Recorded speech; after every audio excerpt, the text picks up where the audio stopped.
Hello everyone, ਮੈਂ ਸੁਮਿਤ ਉਪਰਾਏ ਤੁਹਾਡਾ ਸਵਾਗਤ ਕਰਦਾ ਹੈਗਾ ਕਰੀਅਰ ਡੈਸਟੀਨੇਸ਼ਨ ਅਕੈਡਮੀ ਵੱਲੋਂ। ਅੱਜ ਆਪਾਂ ਇੱਕ ਨਵਾਂ ਟੌਪਿਕ ਕਰਨ ਜਾ ਰਹੇ ਹੈਗੇ ਮਹਾਜਨਪਦਸ ਐਂਡ ਮਗਧs। ਮਗਧ ਦਾ ਰਾਈਜ਼ ਕਿਵੇਂ ਹੋਇਆ ਸਾਰਾ ਕੁਝ ਦੱਸਾਂਗੇ ਅੱਜ। ਠੀਕ ਹੈ, ਅਸਲ ਵਿੱਚ ਮਗਧ ਵੀ ਕੀ ਸੀਗਾ, ਇੱਕ ਮਹਾਜਨਪਦ ਸੀਗਾ। ਅੱਗੇ ਇਸ ਚੀਜ਼ ਬਾਰੇ ਆਪਾਂ ਹੁਣ ਆਓ ਆਪਾਂ ਪੜ੍ਹੀਏ। ਹਾਂਜੀ, ਮਹਾਜਨਪਦ ਸਭ ਤੋਂ ਪਹਿਲਾਂ ਗੱਲ ਕਰਦੇ ਹਾਂ। ਮਹਾਜਨਪਦ ਜਿਹੜਾ ਹੈਗਾ ਤਿੰਨ ਵਰਡਸ ਨੂੰ ਮਿਲਾ ਕੇ ਬਣਿਆ ਹੈਗਾ, ਮਹਾ, ਜਨਾ ਤੇ ਪਦਸ। ਇੱਕ ਗੱਲ ਯਾਦ ਰੱਖਣਾ, ਜਨਾ ਕਿਸ ਨੂੰ ਕਹਿੰਦੇ ਹੈਗੇ, ਪੀਪਲ ਨੂੰ, ਪਬਲਿਕ ਨੂੰ, ਜਨਤਾ ਨੂੰ। ਠੀਕ ਹੈ, ਪਦਸ ਦਾ ਮਤਲਬ ਕੀ ਹੁੰਦਾ, ਪੈਰ, ਕਿ ਜਿੱਥੇ ਜਨਤਾ ਰਹਿੰਦੀ ਹੈਗੀ ਉਸ ਨੂੰ ਕੀ ਕਹਿੰਦੇ ਆਪਾਂ, ਜਨਪਦਸ। ਤੇ ਜਿੱਥੇ ਇਹ ਜਨਪਦ ਇਕੱਠੇ ਹੋ ਜਾਂਦੇ ਆ ਉਸ ਨੂੰ ਕੀ ਕਹਿੰਦੇ ਆ, ਮਹਾਜਨਪਦ। ਮਤਲਬ ਜਿੱਥੇ ਪਬਲਿਕ ਕਸਬੇ ਬਣਾ ਕੇ ਰਹਿੰਦੀ ਹੈਗੀ ਉਸ ਨੂੰ ਕੀ ਕਹਿੰਦੇ ਆਪਾਂ, ਮਹਾਜਨਪਦ। ਠੀਕ ਹੈ, ਜਦ ਸਾਰੇ ਜਨਪਦ, ਕੁਝ ਜਨਪਦ ਇਕੱਠੇ ਹੋ ਜਾਂਦੇ ਹੈਗੇ ਆ ਤਾਂ ਉਹ ਕੀ ਬਣਾਉਂਦੇ ਹੈਗੇ ਆ, ਮਹਾਜਨਪਦ ਬਣਾਉਂਦੇ ਹੈਗੇ ਆ। ਅੱਗੇ ਆਪਾਂ ਗੱਲ ਕਰਦੇ ਹਾਂ, ਮਹਾਜਨਪਦ ਦੀ ਜਿਹੜੀ ਸ਼ੁਰੂਆਤ ਮੰਨੀ ਜਾਂਦੀ ਹੈਗੀ ਹੈ 6th ਸੈਂਚੁਰੀ BC ਤੋਂ, ਬਿਫੋਰ ਕ੍ਰਾਈਸਟ ਤੋਂ ਮੰਨੀ ਜਾਂਦੀ ਹੈਗੀ ਹੈ ਇੰਡੀਆ ਦੇ ਅੰਦਰ। ਤੇ ਮਹਾਜਨਪਦ ਬਾਰੇ ਜਿਹੜੇ ਆਪਾਂ ਨੂੰ ਇਨਫੋਰਮੇਸ਼ਨ ਮਿਲਦੀ ਹੈਗੀ ਹੈ, ਮੇਨਲੀ ਕਿਸ ਤੋਂ ਮਿਲਦੀ ਹੈਗੀ ਹੈ, ਦੋ ਟੈਕਸਟ ਤੋਂ ਮਿਲਦੀ ਹੈਗੀ ਹੈ। ਇੱਕ ਤਾਂ ਬੁੱਧਿਸਟ ਟੈਕਸਟ ਦਾ ਕੀ ਹੈਗਾ ਤੁਹਾਡਾ, ਸੁੱਤ ਪਿਟਾਕਾ। ਤਿੰਨ ਤਰ੍ਹਾਂ ਦੇ ਪਿਟਾਕਾ ਸੀਗੇ ਬੁੱਧਿਜ਼ਮ ਦੇ ਅੰਦਰ, ਆਪਾਂ ਪੜ੍ਹੇ ਹੈਗੇ ਆ। ਉਹਨਾਂ 'ਚੋਂ ਸੁੱਧ ਪਿਟਾਕਾ ਦੇ ਅੰਦਰ ਮਹਾਜਨਪਦ ਬਾਰੇ ਆਪਾਂ ਨੂੰ ਕੀ ਮਿਲਦੀ ਹੈਗੀ ਹੈ, ਇਨਫੋਰਮੇਸ਼ਨ ਮਿਲਦੀ ਹੈਗੀ ਹੈ। ਦੂਜਾ ਜੈਨਿਜ਼ਮ ਦਾ ਜਿਹੜਾ ਟੈਕਸਟ ਹੈਗਾ ਭਗਵਤੀ ਸੂਤਾ, ਉਸ ਦੇ ਅੰਦਰ ਵੀ ਕਿਸ ਚੀਜ਼ ਬਾਰੇ ਆਪਾਂ ਨੂੰ ਨੌਲੇਜ ਮਿਲਦੀ ਹੈਗੀ ਹੈ, ਮਹਾਜਨਪਦ ਬਾਰੇ ਨੌਲੇਜ ਮਿਲਦੀ ਹੈਗੀ ਹੈ। ਆਓ ਅੱਗੇ ਆਪਾਂ ਮਹਾਜਨਪਦ ਬਾਰੇ ਪੜ੍ਹਦੇ ਹੈਗੇ ਕਿ ਕਿੰਨੇ ਟਾਈਪ ਦੇ ਹੁੰਦੇ ਹੈਗੇ ਆ, ਟਾਈਪਸ ਆਫ ਮਹਾਜਨਪਦ। ਜਿਵੇਂ ਸ਼ਾਸਨ ਚੱਲਦਾ, ਐਡਮਿਨਿਸਟ੍ਰੇਸ਼ਨ ਚੱਲਦੀ ਹੈਗੀ ਆ, ਉਸ ਹਿਸਾਬ ਨਾਲ ਇਸ ਨੂੰ ਕੀ ਕੀਤਾ ਗਿਆ ਹੈਗਾ, ਡਿਵਾਈਡ ਕੀਤਾ ਗਿਆ ਹੈਗਾ। ਦੋ ਤਰ੍ਹਾਂ ਦੇ ਆਪਣੇ ਮਹਾਜਨਪਦ ਹੁੰਦੇ ਸੀਗੇ। ਇੱਕ ਹੁੰਦਾ ਸੀਗਾ, ਜਿਵੇਂ ਆਪਾਂ ਕਹਿ ਸਕਦੇ ਹੈਗੇ ਆ ਕਿ ਹਾਂਜੀ ਜਿੱਥੇ ਰਾਜਿਆਂ ਦਾ ਰਾਜ ਚੱਲਦਾ ਸੀਗਾ ਉਹਨਾਂ ਨੂੰ ਮਨਾਰਚ ਕਿਹਾ ਜਾਂਦਾ ਹੈਗਾ। ਜਿਵੇਂ ਮਗਧ ਹੋ ਗਿਆ, ਅਵੰਤੀ ਹੋ ਗਿਆ, ਕੋਸ਼ਲਾ ਹੋ ਗਿਆ, ਗੰਧਰਾ ਹੋ ਗਿਆ, ਕੁਰੂ ਹੋ ਗਿਆ, ਕਲਿੰਗਾ ਹੋ ਗਿਆ। ਠੀਕ ਹੈ, ਇਹ ਸਾਰੇ ਕੀ ਸੀਗੇ ਤੁਹਾਡੇ, ਮੋਨਾਰਚ। ਠੀਕ ਹੈ, ਮਤਲਬ ਕਿ ਜਿੱਥੇ ਕੀ ਹੁੰਦੇ ਸੀ ਤੁਹਾਡੇ ਰਾਜੇ ਰਿਆਸਤ ਚਲਾਉਂਦੇ ਸੀਗੇ। ਦੂਜਾ ਹੁੰਦਾ ਸੀਗਾ ਰਿਪਬਲਿਕ, ਜਿੱਥੇ ਕੀ ਹੁੰਦਾ ਸੀਗਾ ਸੰਗਠਨ ਹੋ ਗਏ, ਗਾਨਾ ਪਰਿਸ਼ਦ ਹੋ ਗਈ, ਇਹ ਕੀ ਕਰਦੇ ਸੀ, ਰਾਜ ਚਲਾਉਂਦੇ ਸੀਗੇ। ਸੰਗਠਨ ਆਪਾਂ ਕਹਿ ਸਕਦੇ ਹੈਗੇ ਕਿ ਜਿਵੇਂ ਕੀ ਹੋ ਗਈ ਤੁਹਾਡੀ ਸਟੇਟ ਗਵਰਨਮੈਂਟ ਹੋ ਗਈ। ਗਾਨਾ ਪਰਿਸ਼ਦ ਆਪਾਂ ਜਿਵੇਂ ਕਹਿ ਸਕਦੇ ਹੈਗੇ ਲੋਕਲ ਗਵਰਨਮੈਂਟਸ ਹੋ ਗਈ। ਠੀਕ ਹੈ, ਉਹ ਕੀ ਕਰਦੇ ਸੀ, ਚਲਾਉਂਦੇ ਸੀਗੇ। ਆਪਣੇ ਕੋਲ ਦੋ ਤਰ੍ਹਾਂ ਦੀ ਰਿਪਬਲਿਕਨ ਸਟੇਟਸ ਹੁੰਦੀਆਂ ਸੀਗੀਆਂ ਇਸ ਦੇ ਅੰਦਰ। ਠੀਕ ਹੈ, ਇੱਕ ਹੁੰਦਾ ਸੀ ਸਿੰਗਲ ਟ੍ਰਾਈਬ, ਜਿੱਥੇ ਕਿ ਇੱਕੋ ਹੀ ਜਾਤੀ ਨਾਲ ਬਿਲੋਂਗ ਸਾਰੇ ਬੰਦੇ ਕੀ ਰਹਿੰਦੇ ਸੀ, ਇਕੱਠੇ ਮਿਲ ਕੇ ਰਹਿੰਦੇ ਸੀਗੇ। ਜਿਵੇਂ ਸਾਕਿਆ, ਜਿਵੇਂ ਲੋਰਡ ਬੁੱਧਾ ਜੀ ਕੀ ਸੀਗੇ, ਤੁਹਾਡੇ ਨੇਪਾਲ ਦੇ ਰਹਿਣ ਵਾਲੇ ਸੀਗੇ। ਠੀਕ ਹੈ, ਲੁੰਬਾਨੀ 'ਚ। ਤੇ ਇਹਨਾਂ ਦੇ ਪਿਤਾ ਵੀ ਕੀ ਸੀਗੇ, ਕਿੰਗ ਸੀਗੇ। ਫਿਰ ਵੀ ਉਹਨਾਂ ਨੇ ਬੁੱਧਿਜ਼ਮ ਨੂੰ ਕੀ ਕੀਤਾ, ਉਜਾਗਰ ਕੀਤਾ। ਠੀਕ ਹੈ, ਪੂਰੀ ਦੁਨੀਆ ਦੇ ਅੰਦਰ। ਤੇ ਇਹ ਇੱਕ ਛੋਟੀ ਜਿਹੀ ਕੀ ਸੀਗਾ, ਕਸਬਾ ਸੀਗਾ। ਤੇ ਉਸ ਕਸਬੇ ਦੇ ਕੀ ਸੀਗੇ ਇਹ, ਉਸ ਨੂੰ ਕੀ ਕਿਹਾ ਜਾਂਦਾ, ਸਕਿਆ ਕਲੈਨ ਕਿਹਾ ਜਾਂਦਾ ਸੀਗਾ। ਤੇ ਇਹ ਕੀ ਹੋ ਗਈ, ਇੱਕ ਸਿੰਗਲ ਟ੍ਰਾਈਬ, ਜਿੱਥੇ ਇੱਕੋ ਹੀ ਕਲੈਨ ਰਹਿੰਦੀ ਹੈਗੀ। ਜਿੱਥੇ ਨੰਬਰ ਆਫ ਕਲਾਈਮਸ ਰਹਿੰਦੀ ਹੈਗੀ, ਜਿਵੇਂ ਕਿ ਹੋ ਗਿਆ ਆਪਾਂ ਕਹਿ ਸਕਦੇ ਹਾਂ ਕਿ 1 2 3 ਜਾਂ 4 ਕਲਾਈਮਸ ਮਿਲਾ ਕੇ ਕੀ ਬਣਦੀ ਸੀ, ਇੱਕ ਵੱਡੀ ਕੀ ਬਣਦੀ ਸੀ, ਰਿਪਬਲਿਕ ਬਣਦੀ ਸੀ, ਜਿਹਨੂੰ ਫੈਡਰਲ ਗਵਰਨਮੈਂਟ ਵੀ ਕਹਿ ਸਕਦੇ ਆ, ਫੈਡਰਲ ਸਟੇਟ ਵੀ ਕਹਿ ਸਕਦੇ ਆ। ਉਸ ਨੂੰ ਉਸ ਟਾਈਮ ਕੀ ਕਿਹਾ ਜਾਂਦਾ ਸੀਗਾ, ਯੂਨਾਈਟਿਡ ਰਿਪਬਲਿਕ ਕਿਹਾ ਜਾਂਦਾ ਸੀਗਾ। ਜਿਸ ਦੀਆਂ ਇਹ ਕੀ ਸੀਗੀਆਂ, ਇਹ ਇਸੇ ਤਰ੍ਹਾਂ ਦੀਆਂ ਕੀ ਸੀਗੀਆਂ, 8 ਸਮੌਲ ਯੂਨਾਈਟਿਡ ਰਿਪਬਲਿਕ ਸੀਗੀਆਂ। ਫੋਰ ਐਗਜ਼ਾਮਪਲ ਕੀ ਸੀਗਾ, ਇੱਕ ਵਾਜੀ, ਜਿਸ ਬਾਰੇ ਆਪਾਂ ਮਹਾਜਨਪਦ ਬਾਰੇ ਪੜਾਂਗੇ ਕਿ ਹਾਂਜੀ ਵਾਜੀ ਕੀ ਸੀ, ਜਾਂ ਵਾਜੀ ਮਹਾਜਨਪਦ ਸੀਗੀ। ਜਿਵੇਂ ਮਗਧ ਸੀਗੀ, ਅਵੰਤੀ ਸੀ, ਕੋਸ਼ਲਾ ਸੀਗੀ, ਇਹਨਾਂ ਸਾਰਿਆਂ ਬਾਰੇ। ਠੀਕ ਹੈ, ਟੋਟਲ 16 ਮਹਾਜਨਪਦ ਸੀਗੇ। ਠੀਕ ਹੈ, ਤੇ ਜਿਨ੍ਹਾਂ ਨੂੰ ਹੁਣ ਆਪਾਂ ਕੀ ਕਰਨ ਜਾ ਰਹੇ ਹੈਗੇ ਆ, ਡਿਫਾਈਨ ਕਰਨ ਜਾ ਰਹੇ ਹੈਗੇ ਆ। ਸਭ ਤੋਂ ਪਹਿਲਾਂ ਗੱਲ ਕਰਦੇ ਹੈਗੇ ਆ, ਆਪਾਂ ਇੱਥੇ ਚੱਲਦੇ ਹੈਗੇ ਆ ਕੋਲਕਾਤਾ ਦੇ ਨੇੜੇ, ਵੈਸਟ ਬੰਗਾਲ ਕੋਲ। ਠੀਕ ਹੈ, ਆ ਜਿਹੜਾ ਅੰਗਾ ਸੀਗਾ, ਅੰਗਾ ਦੇਸ਼ ਤੁਸੀਂ ਸੁਣਿਆ ਹੋਣਾ, ਰਮਾਇਣ ਦੇ ਅੰਦਰ ਵੀ ਅੰਗਾ ਦੇਸ਼ ਬਾਰੇ ਗੱਲ ਆਉਂਦੀ ਹੈਗੀ ਹੈ। ਠੀਕ ਹੈ, ਮਹਾਭਾਰਤ ਬਾਰੇ ਵੀ, ਮਹਾਭਾਰਤ 'ਚ ਵੀ ਇਸ ਚੀਜ਼ ਬਾਰੇ ਥੋੜਾ ਬਹੁਤਾ ਗੱਲ ਕੀਤੀ ਜਾਂਦੀ ਹੈਗੀ ਹੈ, ਅੰਗਾ ਦੇਸ਼। ਠੀਕ ਹੈ, ਅੰਗਾ ਜਿਹੜਾ ਸੀਗਾ ਉਹ ਤੁਹਾਡਾ ਭਗਲਪੁਰ ਡਿਸਟ੍ਰਿਕਟ, ਜੇ ਆਪਾਂ ਕਹਿ ਸਕੀਏ ਕਿ ਹਾਂਜੀ ਭਗਲਪੁਰ, ਕੋਲਕਾਤਾ, ਵੈਸਟ ਬੰਗਾਲ ਵਾਲੇ ਏਰੀਏ ਕਨੀ ਕੀ ਹੋਇਆ ਸੀ, ਫੈਲਿਆ ਹੋਇਆ ਸੀਗਾ। ਠੀਕ ਹੈ, ਤੇ ਅੱਗੇ ਗੱਲ ਕਰਦੇ ਹਾਂ ਵਾਜੀ। ਵਾਜੀ ਕੀ ਸੀਗਾ ਤੁਹਾਡਾ, ਇਹ ਵੀ ਇੱਕ ਮਹਾਜਨਪਦ ਸੀਗੀ। ਟੋਟਲ 16 ਮਹਾਜਨਪਦ ਸੀਗੀਆਂ। ਠੀਕ ਹੈ, ਵਾਜੀ ਵੀ ਇੱਕ ਮਹਾਜਨਪਦ ਸੀਗੀ, ਜਿਸ ਦੀ ਕੈਪੀਟਲ ਕਿਹੜੀ ਸੀ, ਵਿਸ਼ਾਲੀ। ਵਿਸ਼ਾਲੀ ਕੈਪੀਟਲ ਸੀ ਕਿਸ ਦੀ, ਤੁਹਾਡੀ ਵਾਜੀ ਦੀ। ਤੇ ਜਿਹੜੀ ਵਿਸ਼ਾਲੀ ਕੈਪੀਟਲ ਸੀ ਕਿਸ ਦੀ, ਤੁਹਾਡੀ ਵਾਜੀ ਦੀ, ਇਹ ਮੇਨ ਕੀ ਸੀਗੇ, ਰਿਵਰ ਦੇ ਨੇੜੇ ਸੀਗੀਆਂ। ਠੀਕ ਹੈ, ਅਸਲ ਵਿੱਚ ਜਿਹੜੇ ਮਹਾਜਨਪਦ ਸੀਗੇ ਇਹਨਾਂ ਵਿੱਚੋਂ ਕੁਝ ਕੀ ਸੀਗੇ ਸਾਇਲੈਂਸ, ਮਤਲਬ ਸਲੀਪਿੰਗ, ਸੁਸਤ ਸੀਗੇ। ਤੇ ਕੁਝ ਸੀ ਐਕਟਿਵ, ਬਹੁਤ ਜ਼ਿਆਦਾ ਐਕਟਿਵ ਸੀ। ਜਿਵੇਂ ਮਗਧ ਸਭ ਤੋਂ ਜ਼ਿਆਦਾ ਐਕਟਿਵ ਸੀਗਾ। ਅੱਗੇ ਆਉਣ ਵਾਲੇ ਟਾਈਮ ਦੇ ਅੰਦਰ ਮਗਧ ਦੇ ਅੰਦਰ ਸਾਰੇ ਕੀ ਹੋਣਗੇ, ਤੁਹਾਡੇ ਮਹਾਜਨਪਦ ਕੀ ਹੋ ਜਾਣਗੇ, ਇਹਦੇ ਵਿੱਚ ਸ਼ਾਮਿਲ ਹੋ ਜਾਣਗੇ। ਠੀਕ ਹੈ, ਆਓ ਹੁਣ ਮਗਧ ਬਾਰੇ ਗੱਲ ਕਰਦੇ ਹੈਗੇ ਆ। ਮਗਧ ਜਿਹੜਾ ਸੀਗਾ ਉਸਦੀਆਂ ਦੋ ਕੈਪੀਟਲ ਸੀ, ਪਹਿਲਾਂ ਰਾਜਗੀਰਾ ਤੇ ਬਾਅਦ ਸੀਗਾ ਪਾਟਲੀਪੁੱਤਰ। ਪਾਟਲੀਪੁੱਤਰ ਜਿਹੜੀ ਕੈਪੀਟਲ ਸੀਗੀ, ਜਿਵੇਂ ਆਪਾਂ ਕਹਿ ਸਕਦੇ ਹਾਂ ਕਿ ਪਾਟਲੀਪੁੱਤਰ ਨੂੰ ਕੈਪੀਟਲ ਤਾਂ ਬਣਾਇਆ ਗਿਆ ਕਿਉਂਕਿ ਇਸ ਪਾਸੇ ਜਿਹੜੀ ਰਿਵਰ ਜਾ ਰਹੀ ਹੈ, ਸੋਮ ਉੱਪਰੋਂ ਕਿਹੜੀ ਆ ਰਹੀ ਸੀ, ਤੁਹਾਡੀ ਗੰਗਾ ਰਿਵਰ ਦਾ ਮੀਟ ਹੋ ਰਿਹਾ ਸੀਗਾ, ਦੁਆਬ ਸੀਗਾ ਇੱਥੇ ਪੁਆਇੰਟ। ਇੱਥੇ ਕੀ ਹੋ ਰਿਹਾ ਸੀ, ਕਨਫਲੂਐਂਸ ਸੀਗਾ 2 ਪੁਆਇੰਟਸ ਦਾ। ਇਧਰੋਂ ਤੁਹਾਡੀ ਗੰਗਾ ਸੀਗੀ, ਇਧਰੋਂ ਕੀ ਸੀਗੀ ਤੁਹਾਡੀ ਸੋਮ ਰਿਵਰ ਸੀ। ਇਹਨਾਂ ਦੋਨਾਂ ਰਿਵਰ ਦਾ ਕਨਫਲੂਐਂਸ ਸੀਗਾ, ਜਿਸ ਕਰਕੇ ਕੀ ਸੀਗਾ ਇੱਥੇ ਮਿੱਟੀ ਬਹੁਤ ਜ਼ਿਆਦਾ ਉਪਜਾਊ ਸੀਗੀ। ਬਾਅਦ 'ਚ ਇਹਨਾਂ ਨੇ ਪਾਟਲੀਪੁੱਤਰ ਕੀ ਬਣਾਤੀ ਸੀ, ਆਪਣੀ ਕੈਪੀਟਲ ਬਣਾਤੀ ਸੀ। ਪਾਟਲੀਪੁੱਤਰ ਸੀਗਾ ਜਿਹੜਾ ਐਟ ਪ੍ਰੈਜ਼ੈਂਟ ਆਪਾਂ ਉਹਨੂੰ ਕਹਿ ਸਕਦੇ ਪਟਨਾ ਹੈਗਾ, ਤੇ ਰਾਜਗੀਰਾ ਜਿਸ ਨੂੰ ਆਪਾਂ ਐਟ ਪ੍ਰੈਜ਼ੈਂਟ ਕਹਿ ਸਕਦੇ ਗਿਆ ਹੈਗਾ। ਠੀਕ ਹੈ, ਅੱਗੇ ਚੱਲਦੇ ਹੈਗੇ। ਉਸ ਤੋਂ ਬਾਅਦ ਅੱਗੇ ਨਾਲ ਹੀ ਆਂਦਾ ਹੈਗਾ ਕਾਸ਼ੀ। ਕਾਸ਼ੀ ਤੁਹਾਨੂੰ ਪਤਾ ਹੀ ਹੈ, ਵਾਰਾਣਸੀ, ਜਿੱਥੋਂ ਆਪਣੇ ਪ੍ਰਾਈਮ ਮਿਨਿਸਟਰ ਨਰਿੰਦਰ ਮੋਦੀ ਜੀ ਕੀ ਹੈਗੇ ਜਿੱਤ ਕੇ ਰਿਪਰੈਜ਼ੈਂਟ ਕਰਦੇ ਹੈਗੇ ਆ। ਠੀਕ ਹੈ, ਜਿਹੜਾ ਕਾਸ਼ੀ ਹੈਗਾ ਅੱਜ ਕੱਲ ਦਾ ਆਪਾਂ ਕੀ ਕਹਿ ਸਕਦੇ ਹਾਂ, ਵਾਰਾਣਸੀ ਹੈਗਾ। ਠੀਕ ਹੈ, ਕਾਸ਼ੀ ਦਾ ਇੱਕ ਹੋਰ ਨਾਮ ਵੀ ਕੀ ਹੈਗਾ, ਐਟ ਪ੍ਰੈਜ਼ੈਂਟ ਆਪਾਂ ਵੀ ਕਹਿ ਸਕਦੇ ਹਾਂ ਕੀ ਹੈਗਾ, ਵਾਰਾਣਸੀ ਹੈਗਾ। ਅੱਗੇ ਗੱਲ ਕਰਦੇ ਹੈਗੇ, ਨਾਲ ਹੀ ਉੱਪਰ ਆਂਦਾ ਹੈਗਾ ਮਾਲਾ। ਮਾਲਾ ਜਿਹੜਾ ਹੈਗਾ ਉਹ ਤੁਹਾਡਾ ਕਿਹੜੇ ਏਰੀਆ 'ਚ ਪੈਂਦਾ ਹੈਗਾ, ਤੁਹਾਡਾ ਆਪਾਂ ਕਹਿ ਸਕਦੇ ਹਾਂ ਯੂਪੀ ਏਰੀਆ, ਯੂਪੀ 'ਚ ਪੈਂਦਾ ਹੈਗਾ, ਦੇਰੋਇਆ ਡਿਸਟ੍ਰਿਕਟ ਦੇ ਅੰਦਰ। ਠੀਕ ਹੈ, ਨਾਲ ਹੀ ਕੀ ਸੀਗਾ, ਕੌਸ਼ਲਿਆ। ਕੌਸ਼ਲਿਆ ਕੀ ਸੀਗੀ ਤੁਹਾਡੇ, ਇਹ ਵੀ ਯੂਪੀ ਦੇ ਅੰਦਰ ਪੈਂਦਾ ਹੈਗਾ। ਅਵਧ ਡਿਸਟ੍ਰਿਕਟ ਜਿਵੇਂ ਆਪਾਂ ਕਹਿ ਸਕਦੇ ਹਾਂ, ਉਸ ਦੇ ਅੰਦਰ ਪੈਂਦਾ ਹੈਗਾ। ਠੀਕ ਹੈ, ਨਾਲ ਹੀ ਕੀ ਹੈਗਾ ਤੁਹਾਡਾ ਪੰਚਲਾ। ਆ ਦੇਖੋ ਉੱਪਰ ਪੰਚਲਾ, ਜਿਹੜਾ ਐਟ ਪ੍ਰੈਜ਼ੈਂਟ ਕੀ ਹੈਗਾ ਤੁਹਾਡਾ ਆਪਾਂ ਕਹਿ ਸਕਦੇ ਹੈਗੇ ਆ ਯੂਪੀ ਤੇ ਉੱਤਰਾਖੰਡ ਦੇ ਵਿੱਚ ਪੈਂਦਾ ਹੈਗਾ, ਦੋਨੋਂ ਹਿੱਸਿਆਂ ਦੇ ਅੰਦਰ। ਕਿਉਂਕਿ ਪਹਿਲਾਂ ਕੀ ਸੀਗਾ, ਯੂਪੀ ਸੀਗਾ, ਤੇ ਯੂਪੀ ਦੇ ਅੰਦਰ ਪੰਚਲਾ ਸੀਗਾ, ਤੇ ਬਾਅਦ 'ਚ ਜਦ ਯੂਪੀ 'ਚੋਂ ਤੁਹਾਡੀ ਉੱਤਰਾਂਚਲ ਅਲੱਗ ਹੋਇਆ, ਬਾਅਦ 'ਚ ਹੁਣ ਉਸ ਨੂੰ ਆਪਾਂ ਉੱਤਰਾਖੰਡ ਕਹਿਣ ਲੱਗ ਗਏ ਹੈਗੇ ਆ। ਤੇ ਕੁਝ ਹਿੱਸਾ ਤੁਹਾਡਾ ਕਿੱਥੇ ਚਲਾ ਗਿਆ, ਉੱਤਰਾਖੰਡ ਦੇ ਅੰਦਰ, ਤੇ ਕੁਝ ਹਿੱਸਾ ਕਿੱਥੇ ਚਲਾ ਗਿਆ ਤੁਹਾਡਾ, ਯੂਪੀ ਦੇ ਅੰਦਰ ਚਲਾ ਗਿਆ ਹੈਗਾ। ਠੀਕ ਹੈ, ਅੱਗੇ ਗੱਲ ਕਰਦੇ ਹੈਗੇ ਆ ਵਾਤਸਾ। ਆ ਦੇਖੋ ਵਾਤਸਾ, ਵਾਤਸਾ ਦੀ ਕੈਪੀਟਲ ਸੀ ਕੋਸਾਂਬੀ, ਜਿਹੜੀ ਕੀ ਸੀਗੀ ਤੁਹਾਡੀ, ਇਹ ਵੀ ਦੁਆਬ ਦੇ ਵਿੱਚ ਸੀ। ਠੀਕ ਹੈ, 2 ਰਿਵਰਾਂ ਦੇ ਵਿਚਕਾਰ। ਤੇ ਜਿਹੜਾ ਐਟ ਪ੍ਰੈਜ਼ੈਂਟ ਜੇ ਆਪਾਂ ਵਾਤਸਾ ਕਹਿਣਾ ਚਾਹੀਏ ਕਿ ਇਹ ਕਿਹੜਾ ਏਰੀਆ 'ਚ ਪੈਂਦਾ ਹੈਗਾ ਤੁਹਾਡਾ, ਇਲਾਹਾਬਾਦ ਡਿਸਟ੍ਰਿਕਟ ਦੇ ਅੰਦਰ ਪੈਂਦਾ ਹੈਗਾ। ਠੀਕ ਹੈ, ਅੱਗੇ ਗੱਲ ਕਰਦੇ ਹੈਗੇ ਚੇਡੀ। ਆ ਰਿਹਾ ਚੇਡੀ, ਚੇਡੀ ਜਿਹੜਾ ਹੈਗਾ ਤੁਹਾਡਾ ਬੁੰਦੇਲਖੰਡ ਡਿਸਟ੍ਰਿਕਟ। ਠੀਕ ਹੈ, ਤੇ ਨਾਲ ਹੀ ਕੀ ਹੈਗਾ ਤੁਹਾਡਾ ਅਵਾਂਤੀ, ਜਿਹੜਾ ਉਜੈਨ ਕੀ ਸੀ ਉਹਦੀ ਕੈਪੀਟਲ ਸੀਗੀ। ਇਹ ਐਟ ਪ੍ਰੈਜ਼ੈਂਟ ਕਿੱਥੇ ਪੈਂਦਾ ਹੈਗਾ ਤੁਹਾਡਾ, ਮੱਧ ਪ੍ਰਦੇਸ਼ ਦੇ ਅੰਦਰ। ਠੀਕ ਹੈ, ਨਾਲ ਹੀ ਪੈਂਦਾ ਹੈਗਾ ਮਤਸਯ। ਮਤਸਯ ਦੀ ਕੈਪੀਟਲ ਸੀ ਵਿਰਾਟ, ਜਿਹੜਾ ਐਟ ਪ੍ਰੈਜ਼ੈਂਟ ਆਪਾਂ ਕਹਿ ਸਕਦੇ ਹਾਂ ਕਿ ਰਾਜਸਥਾਨ ਤੇ ਗੁਜਰਾਤ ਦਾ ਕੁਝ ਏਰੀਆ ਸੀਗਾ। ਤਾਂ ਮੇਨਲੀ ਮਤਸਯ ਦੇ ਆਪਾਂ ਜੇ ਆਪਾਂ ਡਿਫਾਈਨ ਕਰਨਾ ਚਾਹੀਏ ਤਾਂ ਐਟ ਪ੍ਰੈਜ਼ੈਂਟ ਕੀ ਕਹਿ ਸਕਦੇ ਹਾਂ, ਆਪਾਂ ਇਹਨੂੰ ਜੈਪੁਰ ਕਹਿ ਸਕਦੇ ਹਾਂ। ਕਿ ਜੈਪੁਰ ਜਿਹੜਾ ਹੈਗਾ ਰਾਜਸਥਾਨ ਦੀ ਕੈਪੀਟਲ, ਉਹ ਕੀ ਹੈਗੀ ਮੇਨ ਮਤਸਯ ਸੀ, ਉਸ ਟਾਈਮ ਦੀ ਮਹਾਜਨਪਦ ਸੀ। ਤੇ ਅੱਗੇ ਗੱਲ ਕਰਦੇ ਹਾਂ ਸੂਰਸੇਨਾ। ਆ ਸੂਰਸੇਨਾ ਹੈਗੀ ਹੈ। ਠੀਕ ਹੈ, ਜਿਸ ਦੀ ਕੈਪੀਟਲ ਕਿਹੜੀ ਸੀ, ਮਥੁਰਾ। ਠੀਕ ਹੈ, ਤੇ ਐਟ ਪ੍ਰੈਜ਼ੈਂਟ ਜੇ ਆਪਾਂ ਇਹਨੂੰ ਡਿਫਾਈਨ ਕਰਨਾ ਚਾਹੀਏ ਕਿ ਮਥੁਰਾ ਜਿਹੜਾ ਡਿਸਟ੍ਰਿਕਟ ਹੈਗਾ, ਮਥੁਰਾ ਦਾ ਜਿਹੜਾ ਏਰੀਆ ਹੈਗਾ ਉਹ ਸਾਰਾ ਕੀ ਹੈਗਾ, ਸੂਰਸੇਨਾ ਮਹਾਜਨਪਦ ਸੀ।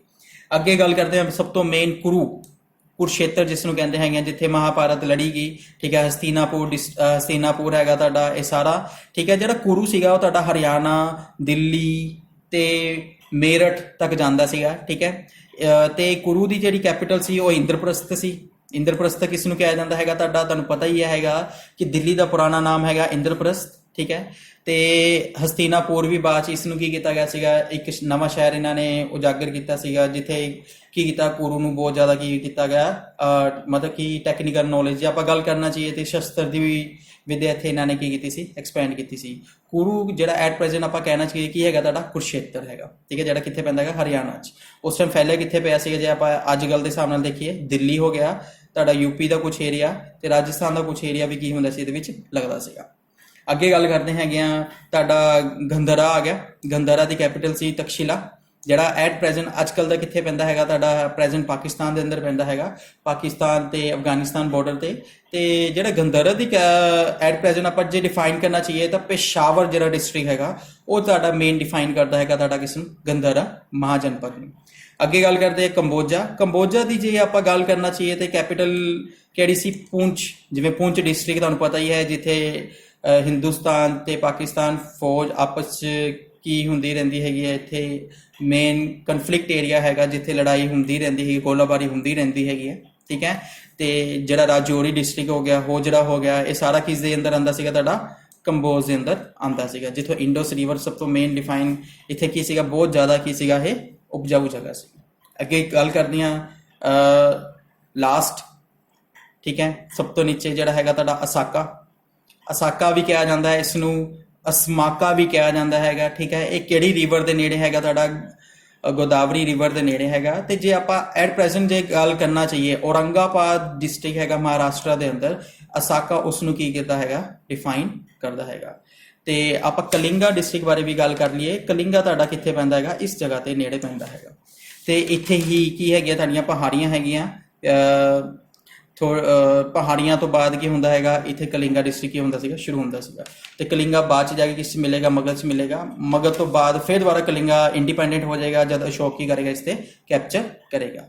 ਆਓ ਆਪਾਂ ਅੱਗੇ ਚੱਲਦੇ ਹੈਗੇ ਆ। ਹੁਣ ਸ਼ੁਰੂ ਕਰਦੇ ਹਾਂ। ਸਭ ਤੋਂ ਪਹਿਲਾਂ ਗੱਲ ਕਰਦੇ ਹੈਗੇ ਆ ਕਿ ਹਾਂਜੀ ਜਿਹੜੇ ਮਹਾਜਨਪਦ ਸ਼ੁਰੂ ਹੋਏ ਸੀ, ਮਗਧ ਸ਼ੁਰੂ ਹੋਇਆ ਸੀਗਾ। ਸਭ ਤੋਂ ਮੇਨ ਜਿਹੜਾ ਸੀਗਾ ਮਗਧ ਦੀ ਸਭ ਤੋਂ ਜਿਹੜੀ ਪਹਿਲੀ ਤੇ ਸਭ ਤੋਂ ਇੰਪੋਰਟੈਂਟ ਜਿਹੜੀ ਡਾਇਨੈਸਟੀ ਸੀ ਉਹ ਕਿਹੜੀ ਸੀ, ਹਰਿੱਕਾ ਡਾਇਨੈਸਟੀ। ਸਭ ਤੋਂ ਪਾਵਰਫੁਲ ਡਾਇਨੈਸਟੀ ਸੀ ਹਰਿੱਕਾ ਡਾਇਨੈਸਟੀ, ਠੀਕ ਹੈ। ਤੇ ਸਭ ਤੋਂ ਪਹਿਲੀ ਡਾਇਨੈਸਟੀ ਸੀ।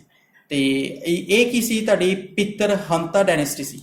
ਇਸ ਨੂੰ ਪਿੱਤਰ ਹੰਤਾ ਡਾਇਨੈਸਟੀ ਵੀ ਕਿਹਾ ਜਾਂਦਾ ਕਿਉਂਕਿ ਇਹਦੇ ਵਿੱਚ ਜਿਹੜੇ ਵੀ ਕਿੰਗ ਬਣਿਆ ਹੈ ਬਿੰਬੀਸਾਰ ਤੋਂ ਬਾਅਦ, ਉਹ ਸਾਰੇ ਕੀ ਬਣੇ ਹੈਗੇ ਹੈ, ਆਪਣੇ ਪਿਤਾ ਨੂੰ ਮਾਰ ਕੇ, ਮਤਲਬ ਕਿ ਆਪਣੇ ਮਹਾਰਾਜਾ ਨੂੰ ਮਾਰ ਕੇ ਉਹਨਾਂ ਦੀ ਜਗ੍ਹਾ ਆਪ ਬੈਠੇ ਹੈ। ਕਿਉਂਕਿ ਉਹਨਾਂ ਨੂੰ ਡਰ ਲੱਗ ਗਿਆ ਸੀਗਾ ਕਿ ਹਾਂਜੀ ਜਿਹੜੇ ਉਹਨਾਂ ਦੇ ਪਿਤਾ ਉਹ ਉਹਨਾਂ ਨੂੰ ਕੀ ਨਹੀਂ ਕਰਨਗੇ, ਅੱਗੇ ਰਾਜਗੱਦੀ ਸੌਂਪਣਗੇ, ਮਤਲਬ ਕਿ ਅੱਗੇ ਰਾਜਗੱਦੀ ਨਹੀਂ ਸੌਂਪਣਗੇ, ਠੀਕ ਹੈ। ਜਿਹੜੇ ਬਿੰਬੀਸਾਰ ਸੀਗੇ ਉਹਨਾਂ ਨੇ ਸ਼ਾਸਨ ਕੀਤਾ 544 ਤੋਂ ਲੈ ਕੇ 492 ਈਸਵੀ ਤੱਕ, ਠੀਕ ਹੈ। ਤੇ ਜਿਨ੍ਹਾਂ ਦੌਰਾਨ ਕੀ ਹੋਇਆ ਸੀਗਾ ਤੁਹਾਡਾ, ਜੇ ਆਪਾਂ ਗੱਲ ਕਰਨਾ ਚਾਹੀਏ, ਇਸ ਟਾਈਮ ਬੁੱਧੀਜ਼ਮ ਦਾ ਜਨਮ ਹੋ ਚੁੱਕਾ ਸੀਗਾ ਤੇ ਲੋਰਡ ਬੁੱਧਾ ਜੀ ਕੀ ਕਰ ਰਹੇ ਸੀਗੇ, ਕਾਫੀ ਕੁਝ ਐਗਜ਼ੀਕਿਊਟ ਕਰਦੇ ਪਏ ਸੀ ਇਸ ਟਾਈਮ ਦੇ ਅੰਦਰ, ਠੀਕ ਹੈ। ਤੇ ਫਸਟ ਕਿੰਗ ਸੀਗੇ ਤੁਹਾਡੇ ਮਗਧ ਦੇ, ਤੇ ਉਹ ਕੀ ਕਰ ਰਹੇ ਸੀ, ਪ੍ਰਚਾਰ ਕਰ ਰਹੇ ਸੀ ਬੁੱਧੀਜ਼ਮ ਦਾ ਇਸ ਟਾਈਮ।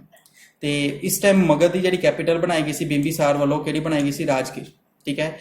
ਇਹ ਖੁਦ ਵੀ ਫੋਲੋਵਰ ਸੀ ਕਿਸ ਦੇ, ਤੁਹਾਡੇ ਬੁੱਧੀਜ਼ਮ ਦੇ। ਅਸਲ 'ਚ ਬਿੰਬੀਸਾਰ ਕੀ ਸੀਗੇ, ਰਿਸ਼ਤੇਦਾਰੀ ਵੀ ਪੈਂਦੀ ਹੈਗੀ ਹੈ ਜੈਨਿਜ਼ਮ ਨਾਲ, ਠੀਕ ਹੈ। ਜਿਹੜੇ ਜੈਨਿਜ਼ਮ ਦੇ 24th ਤੀਰਥਕਸ਼ ਸੀਗੇ ਮਹਾਵੀਰ, ਉਹਨਾਂ ਨਾਲ ਕੀ ਸੀ, ਇਹਨਾਂ ਦੀ ਰਿਸ਼ਤੇਦਾਰੀ ਪੈਂਦੀ ਸੀ, ਠੀਕ ਹੈ। ਤੇ ਇਹਨਾਂ ਨੇ ਕੀ ਕੀਤਾ ਸੀਗਾ, ਲਾਰਡ ਬੁੱਧਾ ਜੀ ਨੂੰ, ਗੌਤਮ ਬੁੱਧਾ ਜੀ ਨੂੰ ਵੈਲਵਨ ਗਾਰਡਨ ਕੀ ਕਰਤਾ ਸੀਗਾ, ਦਿੱਤਾ ਸੀਗਾ ਕਿ ਹਾਂਜੀ ਕੀ ਕਰੋ, ਆਪਣਾ ਪ੍ਰਚਾਰ ਤੇ ਵਿਸਤਾਰ ਕਰੋ। ਵੈਸੇ ਫੋਲੋਵਰ ਕਿਸ ਦੇ ਸੀਗੇ, ਤੁਹਾਡੇ ਬੁੱਧਾ ਜੀ ਦੇ।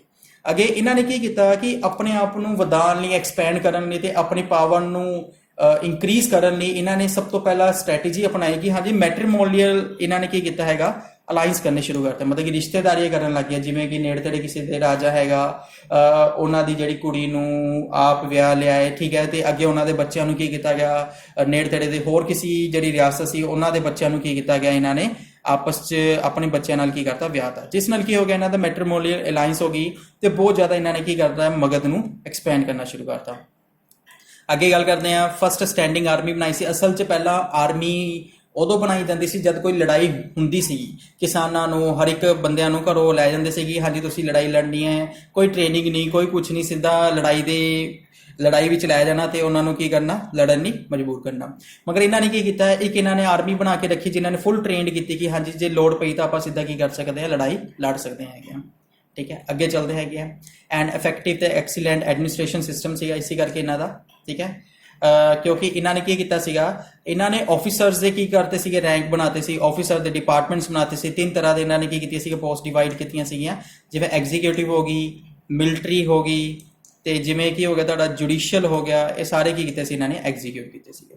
ਅੱਗੇ ਗੱਲ ਕਰਦੇ ਹੈਗੇ ਆ। ਤੇ ਇਹਨਾਂ ਨੇ ਬਹੁਤ ਜ਼ਿਆਦਾ ਇਹਨਾਂ ਨੇ ਅੰਗਾਦੇਸ਼, ਆਪਾਂ ਪਹਿਲਾਂ ਗੱਲ ਕੀਤੀ ਸੀ ਕਿ ਹਾਂਜੀ ਅੰਗਾਦੇਸ਼ ਨੂੰ ਕੌਣ ਜਿੱਤ ਲੇਗਾ, ਤੁਹਾਡਾ ਮਗਧ ਜਿੱਤ ਲੇਗਾ। ਸਭ ਤੋਂ ਪਹਿਲਾਂ ਇਹਨਾਂ ਨੇ ਕੀ ਕੀਤਾ ਸੀ, ਅੰਗਾਦੇਸ਼ ਨੂੰ ਕੀ ਕੀਤਾ ਸੀਗਾ, ਲੜਾਈ ਨਾਲ ਜਿੱਤਿਆ ਸੀਗਾ।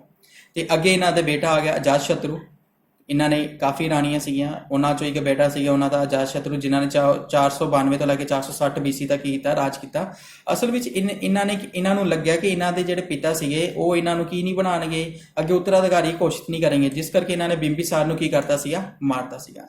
ਤੇ ਇਹਨਾਂ ਦੇ ਟਾਈਮ ਵਿੱਚ ਕੀ ਹੋਈ ਸੀ, ਤੁਹਾਡੀ ਬੁੱਧਿਸਟ ਦੀ ਫਸਟ ਕੌਂਸਲ ਹੋਈ ਸੀ, ਜਿਹੜੀ ਕੀ ਹੋਈ ਸੀ, ਰਾਜਗਿਰੀ, ਜਿਹਨੂੰ ਆਪਾਂ ਕਹਿੰਦੇ ਹੈਗੇ ਕੁਨਿਕ। ਕਿਉਂਕਿ ਅਜਾਤ ਸ਼ਤਰੂ ਦਾ ਇੱਕ ਹੋਰ ਨਾਮ ਵੀ ਜੇ ਆਪਾਂ ਕਹਿਣਾ ਚਾਹੀਏ ਕਿ ਕੁਨਿਕ ਦੇ ਨਾਮ ਨਾਲ ਵੀ ਇਹਨਾਂ ਨੂੰ ਜਾਣਿਆ ਜਾਂਦਾ ਹੈਗਾ।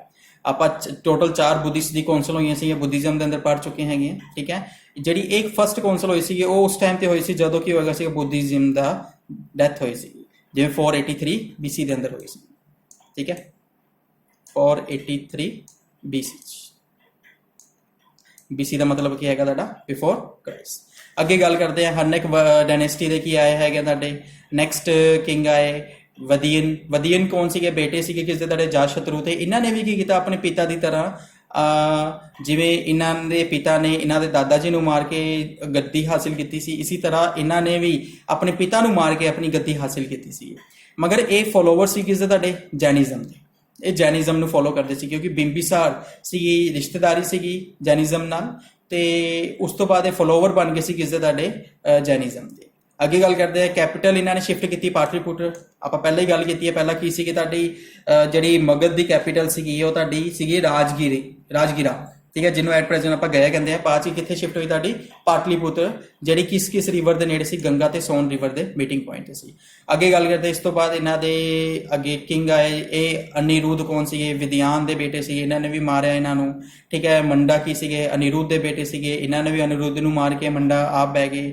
ਨਾਗਾ ਦਸਾਕਾ ਵੀ ਕੌਣ ਕੀ ਸੀਗੇ, ਮੰਡਾਕਾ ਦੇ ਬੇਟੇ ਸੀਗੇ, ਇਹਨਾਂ ਨੇ ਵੀ ਆਪਣੇ ਪਿਤਾ ਨੂੰ ਮਾਰ ਕੇ ਗੱਦੀ ਹਾਸਲ ਕੀਤੀ। ਮਗਰ ਇਹਨਾਂ ਦੇ ਟਾਈਮ ਵਿੱਚ ਬਹੁਤ ਬੁਰਾ ਹਾਲ ਹੋਣ ਲੱਗਿਆ ਜਨਤਾ ਦਾ, ਤਾਂ ਜਨਤਾ ਨੇ ਕੀ ਕਰਤਾ, ਇਹਨਾਂ ਦੇ ਖਿਲਾਫ ਵਿਦਰੋਹ ਕਰਤਾ ਤੇ ਇਹਨਾਂ ਦੇ ਹੀ ਜਿਹੜੇ ਮਿਨਿਸਟਰ ਸੀਗੇ, ਠੀਕ ਹੈ, ਉਹਨਾਂ ਨੇ ਹੀ ਕੀ ਕੀਤਾ ਹੈਗਾ ਤੁਹਾਡਾ ਨੈਕਸਟ ਅੱਗੇ ਕੀ ਕੀਤਾ, ਰਾਜ ਕੀਤਾ। ਆਪਾਂ ਪਹਿਲਾਂ ਹਰਿਅੱਕਾ ਡਾਇਨੈਸਟੀ ਬਾਰੇ ਦੇਖ ਲਈਏ। ਸਭ ਤੋਂ ਪਹਿਲੀ ਡਾਇਨੈਸਟੀ ਜਿਹੜੀ ਸੀਗੀ ਇਹਨਾਂ ਦਾ ਐਕਸਪੈਂਡ ਕਿੱਥੇ ਹੋਇਆ, ਜਿਵੇਂ ਸਭ ਤੋਂ ਪਹਿਲਾਂ ਗੱਲ ਕਰ ਸਕਦੇ ਹੈਗੇ ਸਰਸਵਤੀ ਹੋ ਗਿਆ, ਵਾਰਾਣਸੀ ਹੋ ਗਿਆ, ਰਾਜਗੀਰਾ ਹੋ ਗਿਆ, ਚੰਪਾ ਹੋ ਗਿਆ, ਇੱਥੇ ਪਾਟਲੀਪੁੱਤਰ ਹੋ ਗਿਆ, ਵਿਸ਼ਾਲੀ ਹੋ ਗਿਆ, ਠੀਕ ਹੈ, ਕੋਸ਼ਾਂਬੀ ਹੋ ਗਿਆ, ਵਿਦਿਸ਼ਾ ਹੋ ਗਿਆ, ਉਜੈਨ ਹੋ ਗਿਆ, ਇੱਥੇ ਤੱਕ ਹੀ ਹੋ ਗਿਆ ਸੀ ਇਹਨਾਂ ਸਾਰਿਆਂ ਦਾ ਐਕਸਪੈਂਡ ਹੋ ਗਿਆ ਸੀ ਹਰਿਅੱਕਾ ਡਾਇਨੈਸਟੀ ਨੇ। ਅੱਗੇ ਦੇਖਦੇ ਹੈਗੇ ਹੈ ਜੀ ਹੁਣ ਸੂਰਸੁੰਗਾ ਡਾਇਨੈਸਟੀ ਜਿਹੜੀ ਸੀਗੀ, ਇਹ ਕੀ ਸੀਗੇ, ਮਿਨਿਸਟਰ ਸੀਗੇ ਨਗਾਡਕਾਸਕਾ ਦੇ, ਕਿਉਂਕਿ ਪਬਲਿਕ ਵਿਦਰੋਹ ਕਰ ਗਈ ਤਾਂ ਇਹਨਾਂ ਦੇ ਮਿਨਿਸਟਰ ਨੇ ਕੀ ਕੀਤਾ, ਵਿਰੋਧ ਵੈਸੇ ਕਰਵਾਇਆ ਸੀਗਾ ਤੇ ਇਹਨਾਂ ਨੇ ਅੱਗੇ ਕੀ ਕੀਤਾ, ਆਪਣੀ ਡਾਇਨੈਸਟੀ ਨਵੀਂ ਸ਼ੁਰੂ ਕੀਤੀ, ਉਹਨਾਂ ਨੂੰ ਮਾਰ ਕੇ। ਜਿਹੜੀ ਸਿਸੁਨਾਗਾ ਡਾਇਨੈਸਟੀ ਹੈਗੀ ਹੈ, ਇਸ ਦੀ ਜਿਹੜੀ ਸ਼ੁਰੂਆਤ ਮੰਨੀ ਜਾਂਦੀ ਹੈ 412 BC ਤੋਂ ਮੰਨੀ ਜਾਂਦੀ ਹੈ 344 BC ਤੱਕ, ਠੀਕ ਹੈ। ਅੱਗੇ ਆਪਾਂ ਗੱਲ ਕਰਦੇ ਹੈਗੇ ਜਿਹੜੇ ਮਿਨਿਸਟਰ ਸੀਗੇ ਇਹਨਾਂ ਦਾ, ਨਗਾਡਕਾਸਕਾ ਦੇ ਮਿਨਿਸਟਰ ਸੀਗੇ, ਇਹਨਾਂ ਨੇ ਆਪਣੇ ਟਾਈਮ ਦੇ ਅੰਦਰ ਅਵਾਸਤੀ ਤੇ ਵਤਸਿਆ ਨੂੰ ਕੀ ਕਰ ਲਿਆ, ਜਿੱਤ ਲਿਆ। ਤੇ ਇਹਨਾਂ ਨੇ ਦੂਜੀ ਵਾਰ ਵਿਸ਼ਾਲੀ ਕੈਪੀਟਲ ਬਣਾਈ ਸੀ ਕਿਸ ਦੀ, ਤੁਹਾਡੀ ਮਗਧ ਦੀ, ਠੀਕ ਹੈ। ਸਿਸੁਨਾਗਾ ਨੇ ਦੂਜੀ ਵਾਰ ਕੈਪੀਟਲ ਬਣਾਈ ਸੀ ਕਿਸ ਦੀ, ਤੁਹਾਡੀ ਮਗਧ ਦੀ। ਅੱਗੇ ਗੱਲ ਕਰਦੇ ਹੈਗੇ, ਅੱਗੇ ਇਹਨਾਂ ਦੇ ਬੇਟੇ ਆਏ, ਠੀਕ ਹੈ, ਅੱਗੇ ਇਹਨਾਂ ਦਾ ਰਾਜ ਆਇਆ, ਠੀਕ ਹੈ। ਤੇ ਕਾਲ ਅਸ਼ੋਕ ਜਿਸ ਨੂੰ ਕਹਿੰਦੇ ਹੈਗੇ ਆ, ਕਿ ਜਿਨ੍ਹਾਂ ਦੇ ਟਾਈਮ ਦੇ ਅੰਦਰ ਸੈਕਿੰਡ ਬੁੱਧਿਸਟ ਕੌਂਸਲ ਹੋਈ ਸੀ। ਆਪਾਂ ਯਾਦ ਹੈ ਕਿ ਆਪਾਂ 4 ਕੌਂਸਲਾਂ ਬਾਰੇ ਡਿਸਕਸ ਕੀਤਾ ਸੀ, ਉਸ ਟਾਈਮ ਤੁਹਾਨੂੰ ਦੱਸਿਆ ਸੀਗਾ ਕਾਲ ਅਸ਼ੋਕ ਉਹ ਅਸ਼ੋਕ ਨਹੀਂ ਹੈਗੇ ਜਿਹੜੇ ਕਲਿੰਗਾ ਤੇ ਜਿੱਤਣਗੇ ਬਾਅਦ 'ਚ, ਜਿਹੜੇ ਅਸ਼ੋਕਾ ਨਾਲ ਜਿਹੜੀ ਇਹ ਗੱਲ ਹੋਈ ਸੀਗੀ ਉਹ ਨਹੀਂ ਹੈਗੇ। ਇਹ ਸਿਸੁਨਾਗਾ ਡਾਇਨੈਸਟੀ ਦੇ ਕੀ ਸੀਗੇ, ਤੁਹਾਡੇ ਕਾਲ ਅਸ਼ੋਕ ਸੀਗੇ, ਠੀਕ ਹੈ। ਇਹਨਾਂ ਦਾ ਜਿਹੜਾ ਰਾਜ ਚੱਲਿਆ ਸੀਗਾ 394 ਤੋਂ ਲੈ ਕੇ 366 BC ਤੱਕ ਚੱਲਿਆ ਸੀਗਾ। ਤੇ ਸੈਕਿੰਡ ਬੁੱਧਿਸਟ ਕੌਂਸਲ ਇਹਨਾਂ ਦੇ ਟਾਈਮ 'ਚ ਹੋਈ ਸੀ, ਜਿਹੜੀ ਕਿੱਥੇ ਹੋਈ ਸੀ, ਤੁਹਾਡੀ ਵਿਸ਼ਾਲੀ ਜਿਹੜੀ ਕੈਪੀਟਲ ਕੋਸ਼ਿਸ਼ ਕੀਤੀ ਸੀ, ਇਹ ਇਹਨਾਂ ਦੇ ਜਿਹੜੇ ਫਸਟ ਸਿਸੁਨਾਗਾ ਡਾਇਨੈਸਟੀ ਦੇ ਕਿੰਗ ਸੀ ਉਹਨਾਂ ਨੇ ਕੋਸ਼ਿਸ਼ ਕੀਤੀ ਸੀ, ਜਿਹੜੇ ਕੌਣ ਸੀ, ਸਿਸੁਨਾਗਾ। ਅੱਗੇ ਗੱਲ ਕਰਦੇ ਆ ਨੰਦੀ ਵਰਧਨ ਕੀ ਸੀਗੇ, ਇਸ ਦੇ ਲਾਸਟ ਕਿੰਗ ਸੀਗੇ ਤੇ ਇਹਨਾਂ ਦੇ ਹੀ ਜਿਹੜੇ ਸਲੇਵ ਹੋਏਗਾ ਨੈਕਸਟ, ਉਹ ਕੀ ਕਰੇਗਾ, ਇਹਨਾਂ ਨੂੰ ਮਾਰ ਕੇ ਇਹਨਾਂ ਦੀ ਸਿਸੁਨਾਗਾ ਡਾਇਨੈਸਟੀ ਨੂੰ ਖਤਮ ਕਰਕੇ ਆਪਣੀ ਨਵੀਂ ਡਾਇਨੈਸਟੀ ਸ਼ੁਰੂ ਕਰੇਗਾ ਤੇ ਇਹਨਾਂ ਨੂੰ ਕੀ ਕਰ ਦੇਗਾ, ਇਹਨਾਂ ਨੂੰ ਮਾਰ ਕੇ ਆਪ ਰਾਜੇ ਦੀ ਸੀਟ ਤੇ ਪੈ ਜਾਏਗਾ। ਅੱਗੇ ਗੱਲ ਕਰਦੇ ਹੈਗੇ ਆਪਾਂ ਨੰਦਾ ਡਾਇਨੈਸਟੀ, ਠੀਕ ਹੈ। ਇਹ ਕੌਣ ਸੀਗੇ ਤੁਹਾਡੇ, ਇੱਕ ਇਸ ਤੋਂ ਪਹਿਲਾਂ ਜਿਹੜੀ 2 ਡਾਇਨੈਸਟੀਆਂ ਆਈਆਂ ਹੈਗੀਆਂ, ਠੀਕ ਹੈ, ਇੱਕ ਤਾਂ ਹਰਿਅੱਕਾ ਡਾਇਨੈਸਟੀ, ਇਹ ਵੀ ਕੌਣ ਸੀਗੇ, ਛਤਰੀਏ ਸੀਗੇ। ਤੇ ਜਿਹੜੇ ਇਹ ਆਏ ਸੀ ਤੁਹਾਡੇ ਸਿਸੁਨਾਗਾ ਡਾਇਨੈਸਟੀ, ਇਹ ਵੀ ਕੌਣ ਸੀਗੇ, ਛਤਰੀਏ ਸੀਗੇ, ਠੀਕ ਹੈ। ਮਗਰ ਜਿਹੜੀ ਨੰਦਾ ਡਾਇਨੈਸਟੀ ਆ ਰਹੀ ਹੈਗੀ, ਇਹ ਫਸਟ ਨਾਨ ਛਤਰੀਏ ਡਾਇਨੈਸਟੀ ਆ ਰਹੀ ਹੈਗੀ ਹੈ ਤੇ ਇਸ ਦੇ ਫਾਊਂਡਰ ਕੌਣ ਸੀਗੇ, ਮਹਾਪਦਮਾ ਨੰਦਾ, ਜਿਹੜੇ ਕੀ ਸੀਗੇ ਤੁਹਾਡੇ ਸਲੇਵ ਸੀਗੇ। ਕਿਸ ਦੇ ਸਲੇਵ ਸੀਗੇ, ਆਹ ਤੁਹਾਡੇ ਨੰਦੀਵਰਧਨ ਦੇ ਸਲੇਵ ਸੀਗੇ। ਇਸ ਦੇ ਸਲੇਵ ਸੀਗੇ, ਨੰਦੀਵਰਧਨ ਦੇ ਸਲੇਵ ਸੀਗੇ, ਠੀਕ ਹੈ। ਤੇ ਜਿਨ੍ਹਾਂ ਨੇ ਨੰਦਾ ਡਾਇਨੈਸਟੀ ਦੀ ਕੀ ਕੀਤੀ ਸੀ, ਸ਼ੁਰੂਆਤ ਕੀਤੀ ਸੀ। ਇਹਨਾਂ ਵਿੱਚ ਸਭ ਤੋਂ ਪਹਿਲਾਂ ਜਿਹੜੇ ਕਿੰਗ ਬਣੇ ਇਹ ਆਪ ਹੀ ਬਣੇ ਸੀਗੇ। ਵੈਸੇ ਇਹ ਆਪ ਕੌਣ ਸੀਗੇ, ਸ਼ੂਦਰ ਸੀਗੇ। ਕੌਣ ਸੀਗੇ, ਸ਼ੂਦਰਾ ਸੀਗੇ। ਤੇ ਕਿਉਂਕਿ ਫਸਟ ਨਾਨ ਛਤਰੀਆ ਡਾਇਨੈਸਟੀ ਸੀ ਤੇ ਆਪ ਕੌਣ ਸੀਗੇ, ਸ਼ੂਦਰਾ ਸੀਗੇ। ਇਹ ਇੱਕ ਸਲੇਵ ਸੀਗੇ ਜਿਨ੍ਹਾਂ ਨੇ ਮਾਰਿਆ ਸੀਗਾ ਆਪਣੇ ਹੀ ਰਾਜੇ ਨੂੰ ਤੇ ਉਹਨਾਂ ਦੀ ਸੀਟ ਤੇ ਆਪ ਬਹਿ ਗਏ ਸੀਗੇ। ਕਿਸ ਨੂੰ ਮਾਰਿਆ ਸੀਗਾ, ਨੰਦੀਵਰਧਨ ਨੂੰ, ਕਿਉਂਕਿ ਇਹਨਾਂ ਤੋਂ ਵੀ ਰਾਜ ਪ੍ਰੋਪਰ ਐਸਟੈਬਲਿਸ਼ ਨਹੀਂ ਕੀਤਾ ਜਾ ਰਿਹਾ ਸੀ। ਮਹਾਪਦਮਾ ਨੰਦਾ ਸੀਗੇ, ਠੀਕ ਹੈ, ਇੱਕ ਸ਼ੂਦਰ ਸੀਗੇ। ਅੱਗੇ ਗੱਲ ਕਰਦੇ ਆ, ਇਹਨਾਂ ਨੂੰ ਸ਼ੂਦਰ ਕਰਕੇ ਹੀ ਇਹਨਾਂ ਨੇ ਕੀ ਕੀਤਾ ਸੀ, ਛਤਰੀਆ ਦਾ ਅੰਤ ਕੀਤਾ ਸੀਗਾ। ਸਰਵ ਛਤਰੀਆ ਵੀ ਕਿਹਾ ਜਾਂਦਾ ਹੈਗਾ, ਮਤਲਬ ਕਿ ਛਤਰੀਆ ਦਾ ਨਾਸ਼ ਕਰਨ ਵਾਲਾ ਵੀ ਕਿਹਾ ਜਾਂਦਾ ਹੈਗਾ। ਤੇ ਇਹਨਾਂ ਨੂੰ ਇਸੇ ਕਰਕੇ ਇੱਕ ਹੋਰ ਨਾਮ ਨਾਲ ਵੀ ਜਾਣਿਆ ਜਾਂਦਾ ਹੈ, ਇਨਕਾਰਪੋਰੇਸ਼ਨ ਆਫ ਪਰਸ਼ੂਰਾਮ। ਪਰਸ਼ੂਰਾਮ ਤੁਹਾਨੂੰ ਪਤਾ ਹੈਗਾ ਤੁਹਾਡੇ ਮਹਾਭਾਰਤ ਦੇ ਅੰਦਰ ਆਉਂਦੇ ਹੈਗੇ ਹੈ। ਕਰਨ ਦੇ ਕੀ ਸੀਗੇ, ਤੁਹਾਡੇ ਗੁਰੂ ਸੀਗੇ ਜਿਨ੍ਹਾਂ ਨੇ ਉਹਨਾਂ ਨੂੰ ਸਾਰੀ ਸ਼ਸਤਰ ਵਿਦਿਆ ਸਿਖਾਈ ਸੀਗੀ, ਠੀਕ ਹੈ। ਤੇ ਜਿਨ੍ਹਾਂ ਨੇ ਛਤਰੀਆਂ ਦਾ ਕੀ ਕੀਤਾ ਸੀਗਾ, ਇੱਕ ਤਰ੍ਹਾਂ ਦਾ ਨਾਸ਼ ਕੀਤਾ ਸੀਗਾ, ਠੀਕ ਹੈ। ਇਸ ਕਰਕੇ ਇਹਨਾਂ ਨੂੰ ਇਨਕਾਰਪੋਰੇਸ਼ਨ ਆਫ ਪਰਸ਼ੂਰਾਮ ਵੀ ਕਿਹਾ ਜਾਂਦਾ ਹੈ। ਇਨਕਾਰਪੋਰੇਸ਼ਨ ਮਤਲਬ ਕਿ ਅਵਤਾਰ, ਇਸ ਨੂੰ ਕੀ ਕਹਿੰਦੇ ਹੈਗੇ ਆਪਾਂ, ਅਵਤਾਰ ਕਹਿੰਦੇ ਹੈਗੇ। ਅੱਗੇ ਗੱਲ ਕਰਦੇ ਹਾਂ, ਇਸੇ ਕਰਕੇ ਇਹਨਾਂ ਨੂੰ ਫਸਟ ਹਿਸਟੋਰੀਕਲ ਐਂਪਰਰ ਵੀ ਕਹਿ ਦਿੰਦੇ, ਕਿਉਂਕਿ ਇਹਨਾਂ ਦੇ ਟਾਈਮ ਦੇ ਅੰਦਰ ਛਤਰੀਆਂ ਨੂੰ ਖਤਮ ਕਰਕੇ ਸ਼ੂਦਰ ਕੀ ਬੈਠੇ ਸੀਗੇ, ਰਾਜ ਦੀ ਸੀਟ ਤੇ ਬੈਠੇ ਸੀਗੇ। ਅੱਗੇ ਗੱਲ ਕਰਦੇ ਹਾਂ, ਇਹਨਾਂ ਨੇ ਕੀ ਕੀਤਾ, ਕਲਿੰਗਾ ਜਿੱਤਿਆ, ਠੀਕ ਹੈ। ਤੇ ਹਾਥੀ ਗੁੰਪਾ ਟੈਕਸਟ ਹੈਗਾ, ਜਿਹਦੇ ਵਿੱਚ ਮੇਨਲੀ ਕੀ ਮਿਲਦਾ ਹੈਗਾ, ਨੰਦਾ ਡਾਇਨੈਸਟੀ ਬਾਰੇ ਮਿਲਦਾ ਹੈਗਾ, ਤੇ ਇਹਨਾਂ ਦੇ ਜਿਹੜੇ ਨੋ ਕਿੰਗ ਸੀਗੇ ਇਹਨਾਂ ਬਾਰੇ ਵੀ ਗੱਲ ਮਿਲਦੀ ਹੈਗੀ ਹੈ। ਫਸਟ ਟਾਈਮ ਇਸੀ ਟੈਕਸਟ ਦੇ ਅੰਦਰ ਭਾਰਤ ਵਰਸ਼ ਦੀ ਕੀ ਹੋਇਆ ਸੀਗਾ, ਯੂਜ਼ ਕੀਤਾ ਗਿਆ ਸੀਗਾ। ਯਾਦ ਰੱਖਣਾ, ਹਾਥੀ ਗੰਪਾ ਟੈਕਸਟ ਦੇ ਅੰਦਰ ਹੀ ਕੀ ਹੋਇਆ ਸੀਗਾ, ਤੁਹਾਡਾ ਭਾਰਤ ਵਰਸ਼ ਨੂੰ ਯੂਜ਼ ਕੀਤਾ ਗਿਆ ਸੀ। ਨੈਕਸਟ ਧਨਾਨੰਦਾ ਆਏ ਸੀ 329 ਤੋਂ ਲੈ ਕੇ 322 BC ਤੱਕ, ਜਿਨ੍ਹਾਂ ਦੇ ਟਾਈਮ ਤੇ ਅਟੈਕ ਕੀਤਾ ਸੀ ਅਲੈਗਜ਼ੈਂਡਰ ਨੇ, ਅਟੈਕ ਕਰ ਰਿਹਾ ਸੀ ਇੰਡੀਆ ਦੇ ਅੰਦਰ ਆ ਰਿਹਾ ਸੀਗਾ, ਠੀਕ ਹੈ। ਉਹਨਾਂ ਬਾਰੇ ਆਪਾਂ ਅਲੱਗ ਤੋਂ ਪੜਾਂਗੇ। ਇਹ ਕੀ ਸੀਗੇ, ਛਤਰੀਆ ਦੇ ਖਿਲਾਫ ਸੀਗੇ, ਠੀਕ ਹੈ। ਇਹ ਬੈਡ ਕੀ ਕਰਦੇ ਸੀਗੇ, ਟੈਕਸ ਪੋਲਿਸੀ ਲਗਾਉਂਦੇ ਸੀਗੇ, ਜਿਸ ਕਰਕੇ ਇਹਨਾਂ ਦਾ ਵੀ ਰਾਜ ਜ਼ਿਆਦਾ ਨਹੀਂ ਚੱਲਿਆ, ਕਿਉਂਕਿ ਇਹਨਾਂ ਨੇ ਕੀ ਕੀਤਾ ਸੀਗਾ, ਜਿਹੜੇ ਚਨੱਕੇ ਸੀਗੇ, ਜਿਹੜੇ ਚੰਦਰਗੁਪਤ ਮੌਰਿਆ ਦੇ ਕੀ ਸੀਗੇ, ਕਿੰਗ ਸੀਗੇ, ਮਤਲਬ ਕਿ ਮਗਧ ਦੇ ਨੈਕਸਟ ਕੀ ਆ ਜਾਣਗੇ, ਐਗਜ਼ੀਕਿਊਸ਼ਨ ਕਰਨਗੇ। ਚਨੱਕੇ ਕੀ ਸੀਗੇ, ਗੁਰੂ ਸੀਗੇ ਚੰਦਰਗੁਪਤ ਮੌਰਿਆ ਦੇ, ਤੇ ਇਹਨਾਂ ਦੇ ਜਿਹੜੇ ਸ਼ਿष्य ਚੰਦਰਗੁਪਤ ਮੌਰਿਆ ਸੀ, ਉਹ ਕੀ ਕਰਨਗੇ, ਇਸ ਤੇ ਰਾਜ ਕਰਨਗੇ। ਮਗਰ ਇੱਕ ਗੱਲ ਇਹ, ਚਨੱਕਿਆ ਨੇ ਇਹ ਚੀਜ਼ ਕਿਉਂ ਕੀਤੀ, ਰੀਜ਼ਨ ਇਹ ਮਿਲਦਾ ਹੈਗਾ ਕਿ ਹਾਂਜੀ ਧਨਾਨੰਦਾ ਨੇ ਕੀ ਕੀਤਾ ਸੀਗਾ, ਚਨੱਕਿਆ ਜੀ ਦਾ ਕੀ ਕੀਤਾ ਸੀ, ਅਪਮਾਨ ਕੀਤਾ ਸੀਗਾ, ਬਹੁਤ ਜ਼ਿਆਦਾ ਅਪਮਾਨ ਕੀਤਾ ਸੀ, ਜਿਸ ਦੇ ਰੋਸ਼ ਦੇ ਅੰਦਰ ਇਹਨਾਂ ਨੇ ਆਪਣੇ ਸ਼ਿष्य ਨੂੰ ਤਿਆਰ ਕੀਤਾ ਤੇ ਉਹਨਾਂ ਨੂੰ ਧਨਾਨੰਦਾ ਦੀ ਸੀਟ ਤੇ ਕੀ ਕੀਤਾ ਹੈਗਾ, ਲੜਾਈ ਵਿੱਚ ਹਰਾ ਕੇ ਉਹਨਾਂ ਦੀ ਜਗ੍ਹਾ ਤੇ ਬਿਠਾਇਆ, ਠੀਕ ਹੈ। ਤੇ ਜਿਸ ਨਾਲ ਕੀ ਹੋਏਗਾ, ਤੁਹਾਡਾ ਮੌਰੀਅਨ ਐਮਪਾਇਰ ਦੀ ਮਗਧ ਤੇ ਕੀ ਹੋਏਗੀ, ਸ਼ੁਰੂਆਤ ਹੋਏਗੀ, ਜਿਸ ਬਾਰੇ ਆਪਾਂ ਕੀ ਕਰਾਂਗੇ ਆਉਣ ਵਾਲੇ ਟਾਈਮ ਦੇ ਅੰਦਰ ਨੈਕਸਟ ਵੀਡੀਓ ਦੇ ਅੰਦਰ ਡਿਸਕਸ ਕਰਾਂਗੇ। ਸਭ ਤੋਂ ਪਹਿਲਾਂ ਗੱਲ ਕਰਦੇ ਹੈਗੇ ਨੰਦਾ ਡਾਇਨੈਸਟੀ ਹੁਣ ਕਿੱਥੇ ਤੱਕ ਐਕਸਪੈਂਡ ਹੋ ਗਈ, 344 ਤੋਂ ਲੈ ਕੇ 322 BC ਤੱਕ, ਠੀਕ ਹੈ। ਆ ਤੁਸੀਂ ਦੇਖਿਓ, ਵਿਦਿਸ਼ਾ ਹੋ ਗਿਆ, ਵਿਦਿਸ਼ਾ ਉਜੈਨ ਤਾਂ ਪਹਿਲਾਂ ਹੀ ਸੀਗੇ, ਬੁਰਕਾਚਾ ਹੋ ਗਿਆ, ਕੁੰਡੀਨਾ ਹੋ ਗਿਆ, ਠੀਕ ਹੈ, ਮਥੁਰਾ ਹੋ ਗਿਆ, ਪੌਦਈਆ ਪੂਰਾ ਹੋ ਗਿਆ, ਸ਼ਾਰਾਵਤੀ ਹੋ ਗਿਆ, ਕੁਸ਼ੁੰਬਾ ਹੋ ਗਿਆ, ਮਥੁਰਾ ਹੋ ਗਿਆ, ਵਾਰਾਣਸੀ ਹੋ ਗਿਆ, ਠੀਕ ਹੈ, ਪਾਟਲੀਪੁੱਤਰ ਹੋ ਗਿਆ, ਇੱਥੋਂ ਤੁਹਾਡਾ ਕਲਿੰਗਾ ਹੋ ਗਿਆ, ਇੱਥੇ ਸਾਰਾ ਤੱਕ ਕੀ ਹੋ ਗਿਆ ਸੀ, ਜਿਹੜਾ ਡਾਰਕ ਕੀਤਾ ਪਿਆ, ਇੱਥੇ ਤੱਕ ਨੰਦਾ ਡਾਇਨੈਸਟੀ ਨੇ ਕੀ ਕਰ ਲਿਆ ਸੀ, ਰਾਜ ਕਰ ਲਿਆ ਸੀਗਾ। ਥੈਂਕ ਯੂ ਦੇਖਣ ਲਈ, ਠੀਕ ਹੈ। ਜੇ ਤੁਹਾਨੂੰ ਸਮਝ ਆਇਆ ਵੈਲ ਐਂਡ ਗੁੱਡ, ਜੇ ਨਹੀਂ ਸਮਝ ਆ ਰਹੀ ਵਾਰ-ਵਾਰ ਇਸ ਨੂੰ ਦੇਖੋ, ਠੀਕ ਹੈ। ਇਸ 'ਚ ਕਾਫੀ ਕੁਝ ਕਲੈਰੀਫਾਈ ਹੋਏਗਾ, ਇੱਕ ਵਾਰ ਕਈ ਵਾਰ ਦੇਖਣ ਤੇ ਸਮਝ ਨਹੀਂ ਆਉਂਦੀ ਹੈਗੀ, ਠੀਕ ਹੈ। ਤੇ ਇਸ ਵੀਡੀਓ ਦੇ ਰਿਗਾਰਡਿੰਗ ਕੀ ਅੱਗੇ ਟੈਸਟ ਵੀ ਹੋਣਗੇ ਤੁਹਾਡੇ, ਠੀਕ ਹੈ, ਟੈਸਟ ਵੀ ਹੈਗਾ, ਇਸੇ ਕਰਕੇ ਵੀਡੀਓ ਪਾਈ ਜਾ ਰਹੀ ਹੈਗੀ ਹੈ। ਤੁਹਾਨੂੰ ਨੋਟਸ ਵੀ ਦਿੱਤੇ, ਉਹਨਾਂ 'ਚ ਵੀ ਪੜ੍ਹੋ ਤੇ ਇਸ ਵੀਡੀਓ 'ਚ ਵੀ ਦੇਖੋ, ਠੀਕ ਹੈ। ਤੇ ਇਸ ਵੀਡੀਓ ਨਾਲ ਤੁਹਾਨੂੰ ਬਹੁਤ ਜ਼ਿਆਦਾ ਹੈਲਪ ਮਿਲੇਗੀ, ਚੀਜ਼ਾਂ ਨਾਲ ਸਮਝਣ ਦੀ ਕੋਸ਼ਿਸ਼ ਕਰੋ, ਠੀਕ ਹੈ। ਜੇ ਚੀਜ਼ ਨਹੀਂ ਸਮਝ ਆਉਂਦੀ ਉਹਨੂੰ ਵਾਰ-ਵਾਰ ਦੇਖੋ। ਜੇ ਕੋਈ ਤੁਹਾਨੂੰ ਪ੍ਰੋਬਲਮ ਆ ਰਹੀ ਹੈ ਤਾਂ ਤੁਸੀਂ ਕੀ ਕਰ ਸਕਦੇ ਹੋ ਕਿ ਸਾਨੂੰ ਕੰਟੈਕਟ ਵੀ ਕਰ ਸਕਦੇ ਹੋ। ਤੁਹਾਨੂੰ ਅਬਾਊਟ ਸਾਡੇ ਚੈਨਲ ਦੇ ਅੰਦਰ, ਵੈਸੇ ਤੁਸੀਂ ਮੇਰਾ ਨੰਬਰ ਵੀ ਲੈ ਲਓ, ਜੇ ਬਾਈ ਚਾਂਸ ਤੁਹਾਨੂੰ ਕੋਈ ਪ੍ਰੋਬਲਮ ਆਉਂਦੀ ਹੈਗੀ ਹੈ, ਤੁਸੀਂ ਮੇਰੇ ਨੰਬਰ ਤੇ ਕੀ ਕਰ ਸਕਦੇ ਹੋ, WhatsApp ਕਰਕੇ ਕੀ ਕਰ ਸਕਦੇ ਹੋ, ਆਪਣੀ ਕੰਪਲੇਂਟ ਜਾਂ ਆਪਣੀ ਫੀਡਬੈਕ ਜਾਂ ਆਪਣੇ ਰਿਗਾਰਡਿੰਗ ਕੀ ਕਰ ਸਕਦੇ ਹੈਗੇ ਹੋ। ਜੇ ਕੋਈ ਵੀ ਡਾਊਟ ਹੁੰਦਾ ਹੈਗਾ ਉਸ ਦੇ ਰਿਗਾਰਡਿੰਗ ਕੀ ਕਰ ਸਕਦੇ ਹੈਗੇ ਹੋ, ਪੁੱਛ ਸਕਦੇ ਹੈਗੇ ਹੋ। ਮੇਰਾ ਨੰਬਰ ਹੈਗਾ 9041787887, ਠੀਕ ਹੈ। ਇਸ ਤੇ ਤੁਸੀਂ ਕੀ ਕਾਲ ਕਰਕੇ ਕੀ ਕਰ ਸਕਦੇ ਹੈਗੇ ਹੋ, ਕੋਈ ਵੀ ਜੇ ਪ੍ਰੋਬਲਮ ਆਉਂਦੀ ਹੈ ਤਾਂ ਪੁੱਛ ਸਕਦੇ ਹੈਗੇ ਹੋ। ਤੇ ਵੀਡੀਓ ਨੂੰ ਲਾਈਕ ਕਰੋ, ਸ਼ੇਅਰ ਕਰੋ, ਸਬਸਕ੍ਰਾਈਬ ਕਰੋ, ਠੀਕ ਹੈ, ਜੇ ਤੁਹਾਨੂੰ ਸਮਝ ਆਉਂਦੀ। Thank you.